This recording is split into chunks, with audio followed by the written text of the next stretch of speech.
കുഞ്ഞൂസിൻ്റെ വായനാലോകത്തിലേക്ക് എല്ലാ കൂട്ടുകാർക്കും സ്വാഗതം. മാമൻ പ്രസംഗിക്കണമൊന്നുമില്ല. ഇന്ന് ഒരു കഥ പറഞ്ഞു തരാം. കഥ എല്ലാവർക്കും ഇഷ്ടമല്ലേ? ഈ കഥ നടന്നത് പണ്ട് പണ്ടാണ് കേട്ടോ. എല്ലാ കഥകളും പണ്ട് പണ്ട് നടന്നതാണല്ലോ. പക്ഷേ ഒരു കാര്യം ശ്രദ്ധിക്കണം, കഥയിൽ ചോദ്യമില്ല. നിങ്ങൾക്കറിയാലോ, അതുകൊണ്ട് ഇടക്കാരും ചോദ്യങ്ങൾ ചോദിക്കരുത്. കഥയിലെ ചോദ്യമില്ല. കഥ ശ്രദ്ധിച്ച് കേട്ടിട്ട് ആ കഥയിലെ പാഠം എന്താണെന്നുള്ളത് ഓരോരുത്തരും ആലോചിച്ച് നോക്കണം. പണ്ട് പണ്ട് ഈ ഭൂമിയെ, നമ്മളൊക്കെ ജീവിക്കുന്ന ഈ മനോഹരമായ ഭൂമി ഉണ്ടല്ലോ, ആ ഭൂമിയെ ദൈവം സൃഷ്ടിച്ചു. അങ്ങനെ കുറേ കാലം കഴിഞ്ഞു ദൈവം ഈ ഭൂമിയെയൊക്കെ സൃഷ്ടിച്ചു. കുറേ രാജ്യങ്ങളുണ്ടായി, കുറേ മനുഷ്യരുണ്ടായി, രാജാക്കന്മാരുണ്ടായി, യുദ്ധങ്ങളുണ്ടായി. അങ്ങനെ കാലം കുറേ കഴിഞ്ഞു. ഒരു ദിവസം ദൈവത്തിന് ഒരാഗ്രഹം. എന്താണെന്നറിയോ?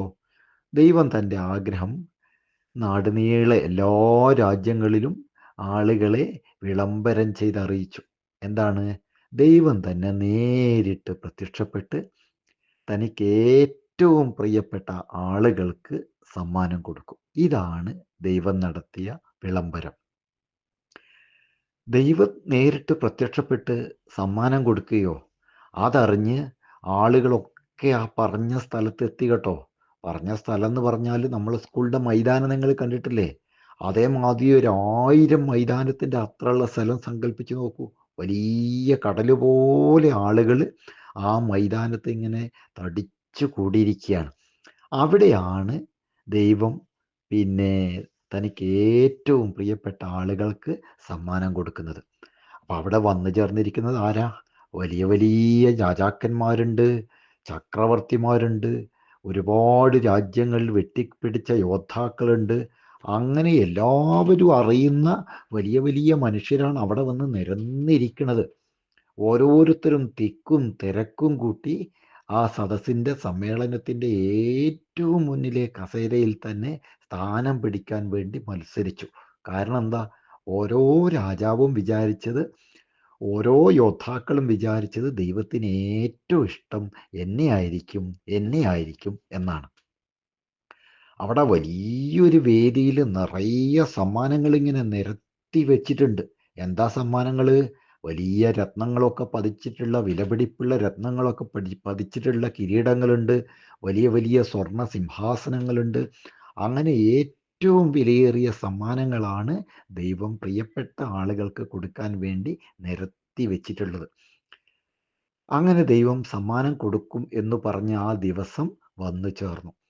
രാവിലെ 10 മണിക്കാണ് കേട്ടോ ചടങ്ങുകളൊക്കെ തുടങ്ങുക. നമ്മൾ സ്കൂളിലൊക്കെ ഓരോ പരിപാടികൾ നടക്കുന്നത് നിങ്ങൾ കണ്ടിട്ടില്ലേ? അപ്പോൾ അത് 10 മണിയാകാനൊന്നും ആളുകൾ കാത്തു നിന്നിട്ടില്ല.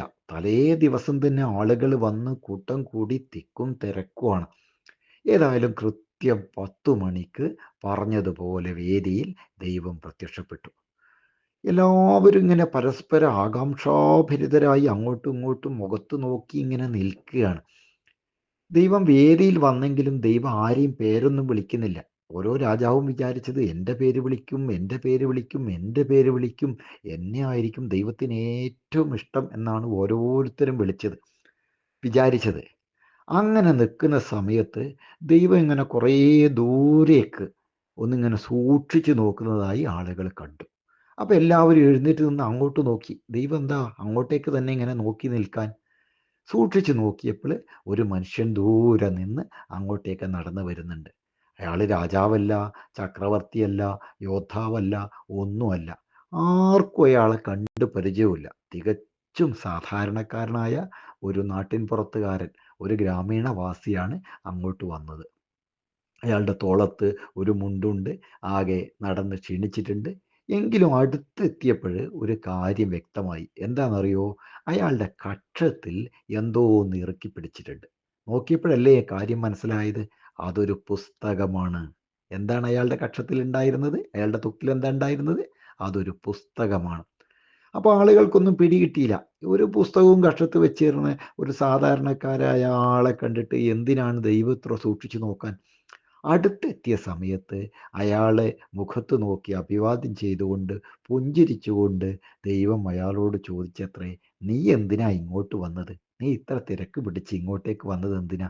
ഈ കൂടിയിരിക്കുന്ന മനുഷ്യരൊക്കെ ഇവിടെയുള്ള ചക്രവർത്തിമാരും രാജാക്കന്മാരും യോദ്ധാക്കന്മാരും ഒക്കെ 1000 കൊല്ലം ജീവിച്ചാലും അവർക്കൊക്കെ കിട്ടാവുന്നതിനേക്കാൾ അത്ര വലിയ സന്തോഷം, അത്ര വലിയ അനുഭൂതി നിനക്ക് ഞാൻ ഈ ജന്മത്തിൽ തന്നെ തന്നിട്ടില്ലേ? പിന്നെ നീ എന്തിനാണ് ഇങ്ങോട്ട് വന്നത് എന്നാണ് ദൈവം ആ മനുഷ്യനോട് ചോദിച്ചത്. എന്താ അതിൻ്റെ അർത്ഥം? അയാളുടെ കക്ഷത്ത് എന്താ ഉള്ളത്? അയാൾ ഒരു പുസ്തകവുമായിട്ടാണ് വന്നത്. അപ്പോൾ പുസ്തകം നമുക്ക് തരുന്നത് എത്രയോ ജന്മങ്ങൾ നമ്മൾ ജീവിച്ചാലും നമുക്ക് ലഭിക്കാത്ത അത്ര അനുഭൂതി, അത്ര ആനന്ദം, അത്ര അറിവുകൾ നമ്മൾക്ക് പകർന്നു തരുന്നതാണ് പുസ്തകം. അത് രാജാക്കന്മാരായതുകൊണ്ടോ യോദ്ധാക്കന്മാരായതുകൊണ്ടോ മറ്റെന്ത് നേതാക്കന്മാരായതുകൊണ്ടോ നമുക്ക് ലഭിക്കുന്നതല്ല. നമ്മൾ നിരന്തരം വായിക്കുക. എല്ലാ കുഞ്ഞൂസുകളും എന്ത് വേണം? നല്ല നല്ല പുസ്തകങ്ങൾ നമ്മുടെ ലൈബ്രറിയിൽ നിന്നൊക്കെ തിരഞ്ഞെടുത്ത് വായിക്കണം. അങ്ങനെ വായിച്ച് വായിച്ച് വായിച്ച് നല്ല കുട്ടികളാകുക. അങ്ങനെ നല്ല മനുഷ്യരായി തീരുക. ഇതാണ് കേട്ടോ കഥ. എല്ലാവർക്കും ഇഷ്ടപ്പെട്ടോ?